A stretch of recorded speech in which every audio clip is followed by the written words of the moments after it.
Perkenalkan, nama saya Rahmat Fauzi dengan nomor BP 19 10 11 55 31 04 71. Di sini saya bertindak sebagai moderator. Baiklah, sebelum masuk ke dalam pembahasan materi dari kelompok kami, sebelumnya saya akan memperkenalkan anggota-anggota dari kelompok 1. Yang pertama ialah Nadia Fitria Nada Andini dengan nama BP 19 10 11 55 31 02 62. Yang kedua, Hesrayana Hesra TH dengan nomor BP 19 10 11 55 31 0264.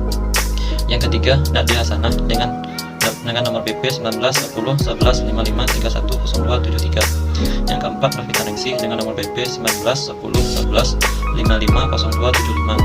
Yang kelima, Pangki Amanda dengan nomor BP 19 10 11 55 0276.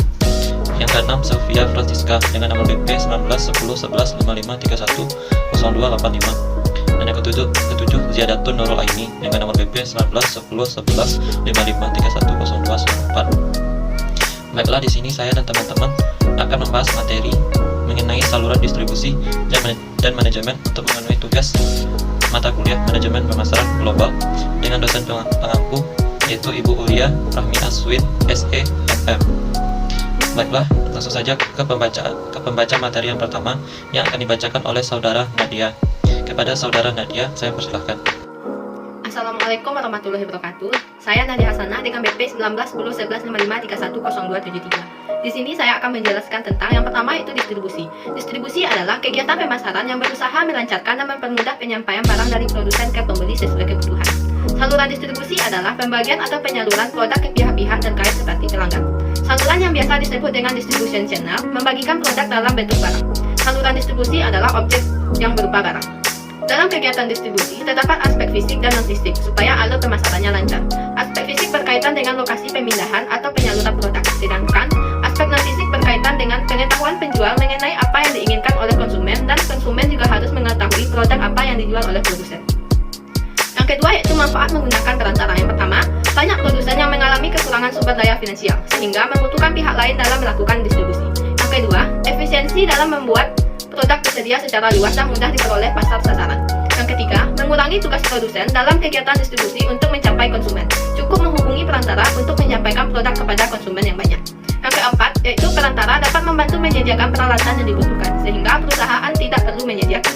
Yang kelima, perantara dapat membantu di bidang keuangan dengan menyediakan sejumlah dana untuk melakukan penjualan secara kredit kepada pembeli akhir, atau untuk melakukan pembelian tunai dari perusahaan. Yang ketiga yaitu mengapa digunakan perantara pemasaran. Saluran distribusi memiliki pengaruh penting dalam kegiatan perdagangan. Saluran distribusi inilah yang menjadi perantara khusus antara para konsumen dengan para produsen. Artinya, tanpa adanya alur distribusi, maka barang-barang yang diproduksi oleh produsen tidak bisa sampai ke tangan konsumen. Saluran distribusi bisa menghimpun seluruh informasi terkait konsumen serta kompetitor perusahaan, sehingga informasi ini akan sangat berguna untuk merencanakan dan juga membantu kegiatan pertukaran barang. Sekian yang dapat saya sampaikan. Wassalamualaikum warahmatullahi wabarakatuh. Oke, baik, saya akan melanjutkan pembahasan dari materi selanjutnya yaitu mengenai fungsi distribusi, arus saluran distribusi, dan alternatif saluran distribusi barang konsumsi. Yang pertama yaitu mengenai fungsi distribusi. Fungsi distribusi yang pertama ada informasi distribusi. Informasi distribusi dapat mengenai pelanggan, pemasok, dan pesaing. Kedua ada fungsi distribusi sebagai promosi. Fungsi distribusi sebagai promosi dapat berupa mempersembahkan sampel atau tawaran gratis. Ketiga ada fungsi distribusi sebagai negosiasi. Fungsi distribusi sebagai negosiasi berhubungan dengan penawaran produk. Keempat ada pemesanan. Pemesanan memproses kebutuhan. Kelima ada pembiayaan. Pembiayaan digunakan untuk menciptakan suatu produk agar dapat bernilai lebih. Keenam ada fungsi distribusi sebagai pengambilan risiko. Fungsi distribusi sebagai pengambilan risiko yaitu memastikan produk sampai kepada konsumen. Ketujuh ada fungsi distribusi sebagai fisik. Kedelapan ada pembayaran. Dan kesembilan ada kepemilikan. Masuk kepada bagian yang kedua yaitu arus saluran pemasaran. Arus saluran pemasaran ada tiga yaitu arus maju, arus mundur, dan arus maju mundur. Yang ketiga ada alternatif saluran distribusi barang konsumsi. Alternatif saluran barang distribusi konsumsi yang pertama yaitu ada zero level channel, yang kedua ada one level channel yaitu melalui pengecer, Yang ketiga ada two level channel, yaitu melalui pedagang besar dan pengecer. Yang keempat ada three level channel, yaitu melalui pedagang besar, pemborong, dan pengecer. Saya akan melanjutkan materi selanjutnya, yaitu mengenai alternatif saluran distribusi barang industri, di mana dapat dilihat pada bagan adanya produsen dengan one level channel, yaitu distributor industri ke pelanggan. Selanjutnya adalah produsen dengan level 2 channel, yaitu adalah perwakilan atau cabang penjualan pabrik ke pelanggan industri. Yaitu selanjutnya adalah produsen dengan 3 channel, yaitu adalah perwakilan atau cabang penjualan pabrik ke distributor industri ke pelanggan industri. Selanjutnya akan membahas mengenai dua aspek strategi distribusi. Pertama, penempatan tepat di mana produk ditawarkan kepada pelanggan dan calon pelanggan, yaitu dengan adanya kemudahan, kenampakan, kenyamanan, serta kultural. Yang kedua, mengarahkan produk yang memungkinkan produk tersebut diperoleh konsumen untuk memuaskan kebutuhan, yaitu dengan ketersediaan produk sesuai kebutuhan pembelian, ketepatan dan konsistensi penyerahan produk, serta kualitas pelaksanaan tugas distribusi. Selanjutnya akan membahas mengenai alternatif perantara, yaitu di mana terbagi adanya tidak menggunakan perantara dengan 3 macam variasi atau kedua-duanya. Selanjutnya, merchant middleman adalah perantara yang memiliki produk untuk kemudahan dijual kembali, di mana agen middleman perantara yang hanya mencairkan pembelian serta negosiasi dan melaksanakan transaksi atas nama produsen, yaitu di mana terdapat wallet sellers, kuantitas barang yang penjual belikan dalam jumlah banyak, serta retailers, kuantitas barang yang diperjualbelikan relatif sedikit. Assalamualaikum warahmatullahi wabarakatuh. Baiklah, saya akan melanjutkan materi, yaitu broker atau agent middleman adalah perantara yang hanya mencarikan pembeli, menegosiasikan dan melakukan transaksi atas nama pengusaha. Dan agent middleman tidak memiliki barang yang dinegosiasikan. Selanjutnya, pertimbangan memilih saluran distribusi.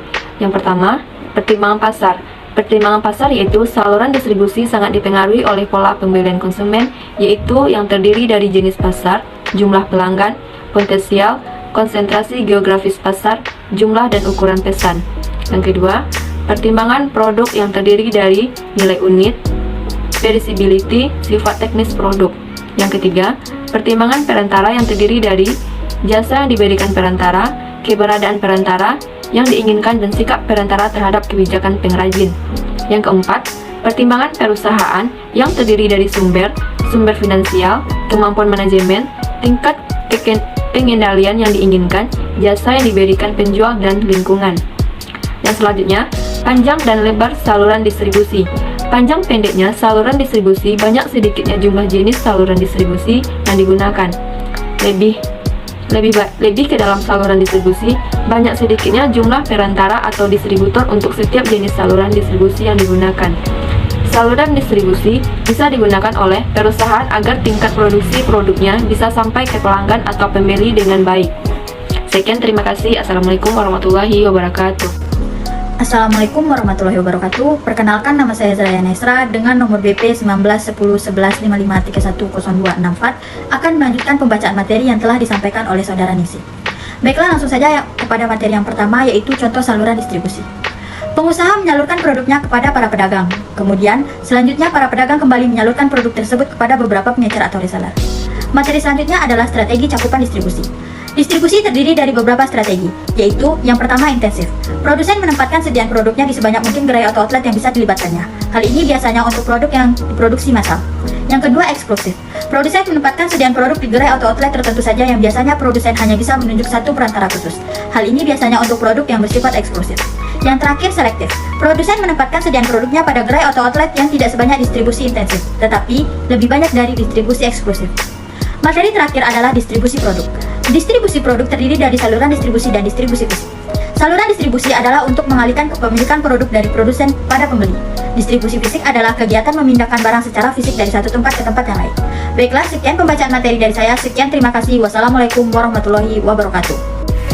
Baiklah, saya akan menjelaskan materi selanjutnya, yaitu mengenai distribusi fisik.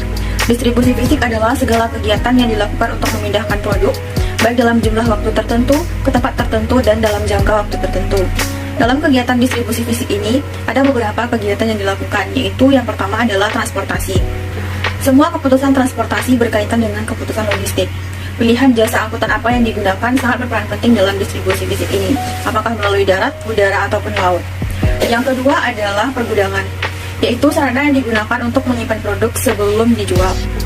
Dan yang ketiga adalah persediaan. Misalnya persediaan juga merupakan salah satu faktor penting dalam distribusi fisik. Yang keempat yaitu pengelolaan atau pemutusan pesanan, yaitu kegiatan yang dilakukan untuk memastikan apakah pelanggan mendapatkan apa yang ia pesan dan mendapatkan pelayanan yang sesuai, karena hal ini berkaitan dengan loyalitas pelanggan itu nantinya. Dan yang terakhir yaitu pengemasan. Pengemasan juga merupakan salah satu kegiatan yang sangat penting dalam distribusi fisik karena ini bertujuan untuk melindungi produk. Selanjutnya adalah fasilitator atau facilitating agency. Fasilitator atau facilitating agency ini merupakan perusahaan yang membantu dalam proses atau kegiatan distribusi. Baiklah, saya Pangki Armanda, BP 190276. Saya akan menjelaskan tentang studi kasus pada analisis saluran distribusi beras pada CP Rezeki Bersaudara Sukabumi. Secara garis besar, pendistribusian dapat diartikan sebagai kegiatan pemasaran yang berusaha memperlancar dan mempermudah penyampaian barang dan jasa dari produsen kepada konsumen. Distribusi dan pemasaran beras dalam negeri selama ini berjalan sesuai mekanisme pasar. Hanya impor beras yang sepenuhnya masih dilaksanakan pemerintah. Di pasar dalam negeri, kebijakan yang ditempuh dalam rangka pengendalian harga beras adalah melaksanakan pengadaan dalam negeri untuk menjaga harga di tingkat konsumen. Besarnya stok yang dikelola pemerintah untuk keperluan tersebut hanya sekitar 5-10% dari kebutuhan total. Dengan demikian, 90-95% kebutuhan beras di pasar dipenuhi langsung dari masyarakat satu swasta. Mengenai penelitian di CP Rezeki Bersaudara, yang merupakan perusahaan yang terdiri dari penggilingan beras yang menghasilkan beras mereka Rezeki dan juga peternakan ayam. Beras merek Rezeki ini ada yang dijual langsung ke pelanggan dan ada yang dijual melalui distributor. Aset distribusi yang memiliki perusahaan saat ini adalah 2 unit armada, kendaraan atau truk, dan 2 orang supir. Sampai saat ini tidak ada masalah yang berat untuk armada pengangkutan dalam pendistribusian beras pada baik pelanggan rumah, satu restoran, atau ke distributor. Strategi saluran distribusi yang digunakan CP Rezeki Bersaudara saat ini adalah strategi saluran distribusi ganda, yaitu strategi saluran distribusi yang langsung, tidak langsung, dan ada 3 tingkatan dalam strategi distributor CP, yaitu 1. Dari perusahaan langsung ke pelanggan akhir, yaitu konsumen rumah makan atau restoran. 2. Dari perusahaan ke distributor kemudian langsung ke pelanggan akhir, dan 3. Dari perusahaan ke distributor kemudian ke pengecer baru ke konsumen akhir. Dari hasil penelitian selama bulan Januari sampai Desember tahun 2000 memperlihatkan kinerja dari keempat distributor, yaitu dari tabel margin pemasaran untuk jalur 1 terlihat bahwa keuntungan yang diperoleh perusahaan bila langsung mendistributorkan produk ke konsumen akan lebih besar, yaitu sebesar keuntungan yang diterima distributor sebesar 100. Pada jalur 2, total keuntungan yang diperoleh lebih besar dibandingkan pada jalur 1. Demikian juga pada jalur 111, dan keuntungan yang diterima oleh masing-masing saluran distribusi sama baik untuk jalur 2 dan jalur 3. Pada jalur 1 total keuntungan adalah sebesar 100, sedangkan jalur 2 sebesar 150 dan jalur 3 sebesar 450. Jadi pada jalur 3 perusahaan mendapatkan keuntungan terbesar. Dari hasil pengamatan yang diketahui bahwa perusahaan juga melakukan distribusinya ke konsumen akhir. Adapun masalah-masalah pemasaran yang dihadapi perusahaan dengan melalui distributor adalah ketidakseragamaan harga di tingkat konsumen. Karena itu bukan wewenang dari perusahaan untuk menetapkan harga, tetapi para pengencer yang menentukan. Untuk masalah penundaan pembayaran tiap distributor sangatlah jarang terjadi. Juga masalah dalam pengiriman beras baik ke konsumen atau ke distributor yang menyebabkan terganggunya penyampaian beras sampai ke tempat yang dituju. Untuk mempertahankan posisi bersaing dari usaha penggilingan dan peternakan khususnya untuk produksi beras ini, maka CP Rezeki harus terus meningkatkan kinerja dari distributor yang ada bila perlu perusahaan mencari distributor baru untuk memasarkan berasnya, tetapi dengan konsekuensi perusahaan harus bisa memenuhi permintaan dari lapangan untuk bisa memproduksi beras lebih banyak. Maka setelah satunya dengan mencari tambahan modal baik dengan cara meminjam di bank atau sistem bagi hasil, juga seperti memperluas pangsa pasar. Seperti yang baru ingin dilakukan oleh perusahaan sekarang, di mana mereka akan menjual beras dalam kemasan 50 kilo, kemudian dijual ke distributor yang memasuk beras ke pasar. dan apabila bertambah untuk keuntungan akan meningkatkan dan bisa sebagai modal untuk memperbaiki teknologi, meningkatkan kualitas sumber daya manusia, dan menjadi perusahaan yang tangguh dan mudah mencapai visi yang sudah ditentukan. Selain itu, perlu dilihat lagi perhitungkan untuk biaya distribusi yang dikeluarkan perusahaan. Sebaiknya dihitung per komponen dari biaya angkut beras, supir, biaya bahan bakar, dan biaya lain, karena selama ini perusahaan terlalu besar mengeluarkan biaya untuk pengangkutan ke distributor.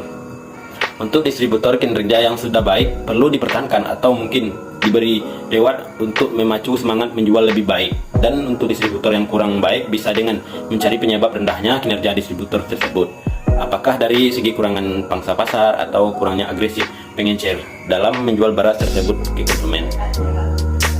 Kemudian berusaha memperbaikinya bisa dengan memotivator para pengencernya, misal dengan memberi bonus berupa barang dan memberikan potongan harga untuk distributor bila bisa memenuhi target penjualan yang ditetapkan perusahaan. Juga dengan hadiah atau bonus bagi distributor yang mampu mengembangkan pangsa pasarnya. Bantuan modal agar distributor mampu membeli alat transportasi atau membangun gudang, dan membantu dalam meningkatkan jumlah pelanggan dengan memberitahu apabila ingin mendapatkan beras merek Rezeki dengan mendatangi distributor yang ada dengan lokasi yang mudah dicapai pelanggan. Sekian yang dapat saya sampaikan. Terima kasih. Wassalamualaikum warahmatullahi wabarakatuh. Baiklah, sampai di sini pembahasan materi dari kelompok kami. Jika terjadi salah kata atau janggal, saya selaku perwakilan kelompok memohon maaf. Saya akhiri dengan wabillahi taufiq wal hidayah. Assalamualaikum warahmatullahi wabarakatuh.